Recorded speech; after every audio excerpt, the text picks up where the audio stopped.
Assalamualaikum warahmatullahi wabarakatuh. Perkenalkan, saya Gael Laksono, NIM E100-200-237 dari Fakultas Geografi Universitas Muhammadiyah Surakarta.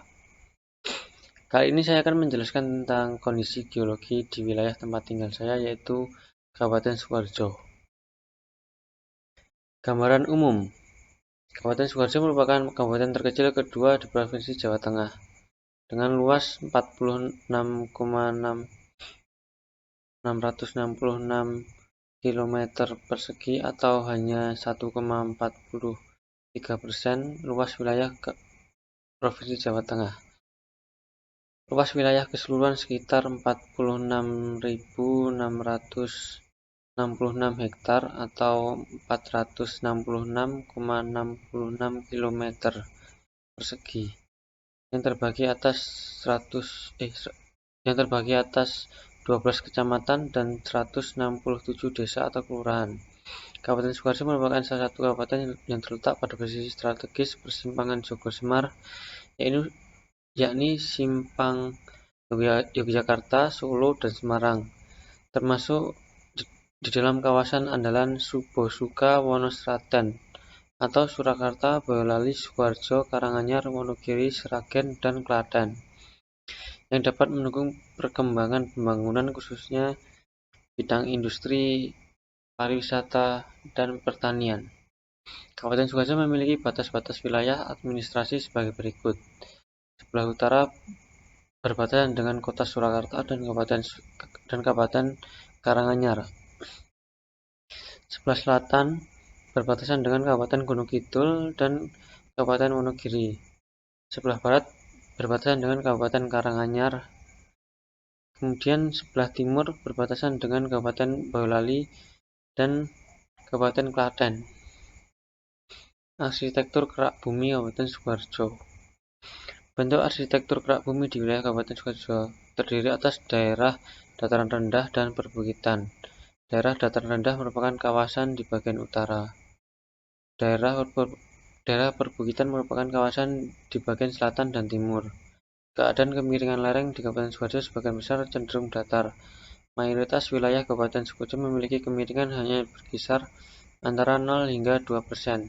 Dari persentase tersebut menunjukkan bahwa kondisi wilayah Kabupaten Sukoharjo merupakan daerah yang tidak berpotensi terjadinya longsor.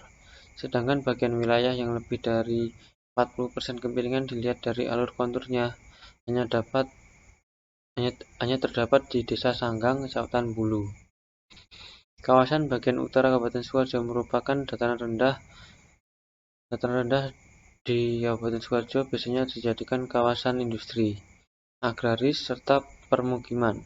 Sedangkan wilayah perbukitan daerah Kabupaten Sukoharjo memiliki perbukitan yang memanjang dan berangkai dari Kecamatan Polokarto, Kecamatan Nguter, Kecamatan Bulu, hingga Kecamatan Meru. Kondisi geologi. Secara umum, kondisi geologi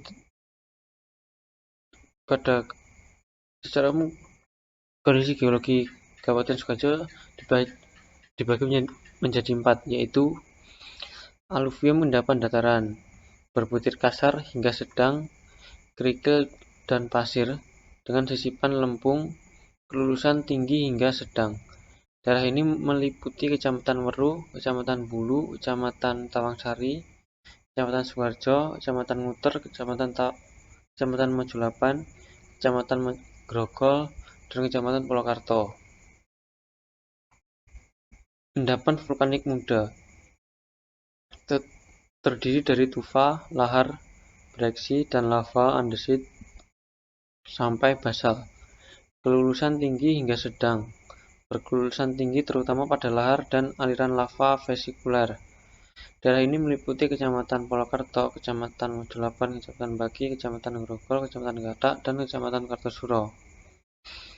Batuan vulkanik kuarter 2. Kelulusan rendah sampai sedang tergantung banyaknya celah-celah.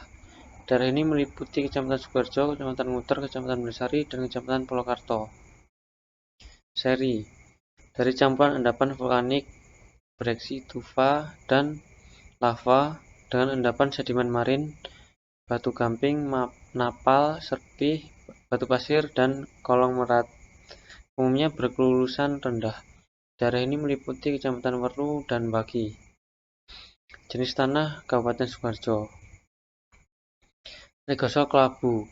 Tanah regosol di wilayah Kabupaten Sidoarjo ini berasal dari bahan induk abu vulkanik dari material batuan Gunung Api Merapi dengan karakteristik belum banyak berkembang dan belum ada diferensiasi horizon. Tekstur geluh pasiran sampai lempung berdebu, struktur remah dengan granulair butir tunggal, konsistensi lepas-lepas, permeabel, coklat kelabu, dan kelabu tua, pH 6,0 hingga 7,0, drainase dan airase baik, dan kandungan bahan organik rendah. Kandungan hara banyak tergantung dari bahan indukannya. Produktivitas tanah regosol vulkan yang berstruktur agak lepas dan bertekstur lempung berdebu biasanya sedang sampai tinggi. Apabila diberikan pemupukan dengan bahan organik dan pengairan yang cukup, maka tanah ini bisa untuk persawahan, palawija, tembakau, tebu, dan sayur-sayuran. Asosiasi aluvial kelabu dan aluvial coklat kelabu 11.162 hektar area. Tanah aluvial berkembang dari bahan endapan aluvial yang berasal dari Sungai Bengawan Solo dengan karakteristik tekstur geluh pasiran sampai lempung berdebu, struktur remah, konsistensi gembur lembab, pH 6,6 hingga 7,5, drainase dan airase baik. Penyusunan RPI 2JM Kabupaten Sidoarjo 4 hingga 7 tahun 2014, kandungan unsur haranya relatif kaya dan banyak tergantung dari bahan induknya. Sebaran tanah ini terletak pada daerah sepanjang aliran Sungai Bengawan Solo. Secara keseluruhan, tanah aluvial ini mempunyai sifat-sifat fisika kurang baik hingga sedang, sifat kimia sedang hingga baik. Oleh sebab itu, produktivitas tanahnya dari rendah sampai tinggi. Pada umumnya merupakan daerah pertanian utama. Untuk pertanian biasanya dipakai sebagai persawahan, perkebunan tebu, sayur-sayuran, palawija, dan usaha perikanan darat. Gromosor coklat kelabu 9.292 hektar area. Tanah gromosor mempunyai tanah lempung atau liat berwarna kelam yang mempunyai sifat fisik berat. Sifat-sifat tanah ini tekstur geluh lempungan lempung tanpa horizon, eluviasi dan eluviasi. Struktur lapisan permukaan atas granuler seperti buah kubis atau cauliflower struktur, dan lapisan bawah gumpal atau pejal. Mengandung kapur, mempunyai kemampuan mengembang dan mengkerut jika terjadi perubahan kadar air. Bahan induk berkapur dan berlempung sehingga kedap air. Konsistensi sangat liat, warna kelam dan pH 7,5 hingga 8,5. Keadaan tanah pada musim hujan mengembang dan lekat sekali. Sedang apabila musim kemarau sampai sangat kering, tanah ini akan retak. Retakan-retakan ini di dalamnya dapat sampai 60 cm dan lebar 5 cm, serta keras berbongkah-bongkah. Secara umum, tanah ini mempunyai sifat fisik dan kimia dari agak jelek sampai sedang. Oleh sebab itu, nilai produktivitas tanahnya rendah sampai sedang. Untuk pertanian bisa dipergunakan untuk tegalan, tebu, kapas, tembakau, tanaman kehutanan atau jati, dan apabila cukup air untuk persawahan.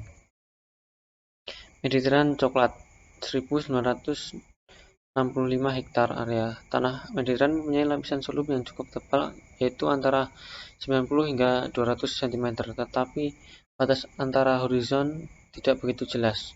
Warna tanah adalah coklat sampai merah, teksturnya agak bervariasi dari lempung sampai liat, dengan struktur gumpal sampai gumpal dengan bahan organik umumnya rendah sampai sangat rendah. Pada horizon A atau lapisan tanah atas mengandung paling tinggi 3%.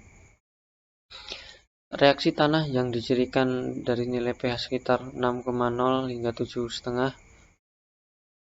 Kadar unsur hara yang tergantung umumnya terkandung umumnya tinggi, tetapi banyak tergantung pada bahan induknya.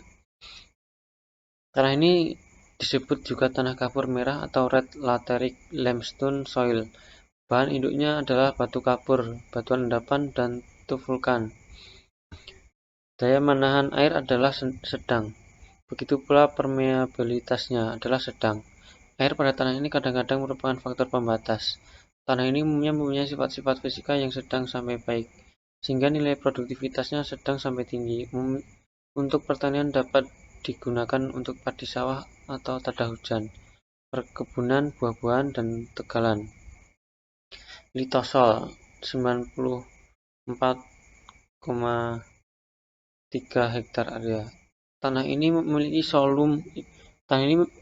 solim tanah yang sangat dangkal, paling tebal sekitar 50 cm, belum berkembang dengan tekstur relatif paling kasar, masih mempunyai sifat dan ciri batuan induknya, belum lama mengalami pelapukan, dan sama sekali belum mengalami penyusunan RPI 2JM Kabupaten Sukoharjo. Karena terletak pada topografi yang miring atau bergelombang, tanah ini terdapat di daerah perbukitan struktural denudasional. Tanah ini sangat peka erosi, secara umum mempunyai sifat fisik dan kimia yang jelek sehingga produktivitasnya rendah. Tanah ini relatif tipis dan kurang potensial untuk pertanian. Tanaman penutup tanah sangat berbasi sampai tidak ada tanaman. Sebagian dibiarkan atau tidak ditanami. Sebagian masih dapat ditanami dengan rerumputan untuk ternak, tegalan dengan tanaman palawija atau tanaman keras. Proses geologi pembentukan arsitektur Kabupaten Sukoharjo. Geomorfologi daerah bagian selatan Kabupaten Sukoharjo berdasarkan klasifikasi bentuk muka bumi dibagi menjadi 5 satuan, yaitu Satuan Punggungan Lava Tawangsari, Satuan Pegunungan Piroklastik Bulu, Satuan Dataran Denudasional Manyaran, Satuan Dataran Aluvial Weru. Secara stratigrafi, daerah penelitian terbagi dalam 6 satuan batuan tidak resmi yang terbentuk pada Oligosen akhir Resen, yang diendapkan pada lingkungan laut darat. Satuan batuan tersebut berturut dari yang lebih tua ke yang lebih muda adalah satuan endapan aluvial. Struktur geologi yang terbentuk di daerah penelitian berupa sesar turun Pundung Rejo, sesar turun Sanggang, sesar turun Candi Rejo, sesar turun Alas Sombo, sesar geser Candi Rejo, sinklin Manyaran, antiklin Candi Rejo, Akuifer pada daerah penelitian terdapat pada Lapukan Satuan Andesit, Lapukan Satuan Breksi 1, Satuan Breksi 2, Satuan Batu Pasir, Satuan Batu Gamping, dan Satuan Endapan Aluvial.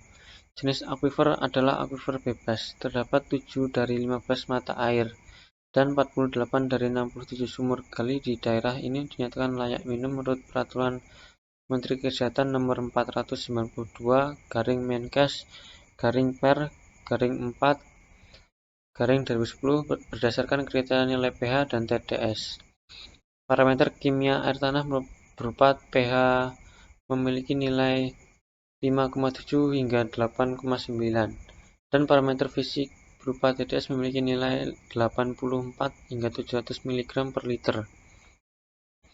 Daerah di samping merupakan salah satu daerah perbukitan di wilayah Kabupaten Sukoharjo, di wilayah selatan tepatnya di Kecamatan Bulu. Perbukitan tersebut bernama Bukit Sepikul. Bukit Sepikul ini terbentuk karena lapisan batuan pada kerak bumi mendapat tekanan hebat yang menyebabkan pelipatan lapisan batuan. Proses pelipatan lapisan batuan ini merupakan awal pembentukan pegunungan lipatan. Terlipatnya lapisan batuan ini dapat mendorong terbentuknya perbukitan antiklinal dan lembah atau sinklinal. Dalam suatu wilayah yang luas terkadang juga dapat dijumpai deretan antiklinal secara berulang-ulang atau antiklinorium, maupun rangkaian sinklinal atau sinklinorium. Tekanan dengan tingkat tenaga yang berlainan pada lapisan batuan dapat membentuk lipatan yang berbeda. Sekian, terima kasih. Wassalamualaikum warahmatullahi wabarakatuh.